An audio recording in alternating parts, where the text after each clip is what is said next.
உழுகிற மாடானால் உள்ளூரில் விலைக்கு போகாதா அப்படிங்கிறது பழமொழி. A good word maths a quick market அப்படின்னு ஆங்கிலத்துலேயும் இந்த பழமொழி இருக்குது.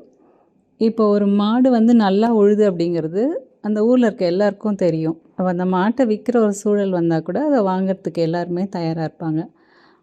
ஆனால் இதே ஒரு வெளியூர் சந்தை அப்படின்னு ஒரு மாடை ஓட்டிகிட்டு போகிறாங்க அப்படின்னா அது எந்த சந்தர்ப்பத்தில் பண்ணுவாங்க? இப்போது ஒரு கால்நடையெல்லாம் கொண்டு போகிறது அந்த டிரான்ஸ்போர்ட் செலவு, அதை கொண்டு போகிறதுக்கே செலவு அதிகமாகும். அப்போ கண்டிப்பாக உள்ளூரில் விற்கிறது தான் அவனுக்கு லாபமாக இருக்கும். அதை ஓட்டிகிட்டு வெளியூர் போகிறான்னா அந்த மாடு வந்து உழுகிற தன்மை கம்மி, இல்லை சோடை போன மாடாக இருக்கலாம். அதை ஏமாற்றி விற்க பார்க்குறாங்க அப்படிங்கிறத இந்த பழமொழி சொல்லுது.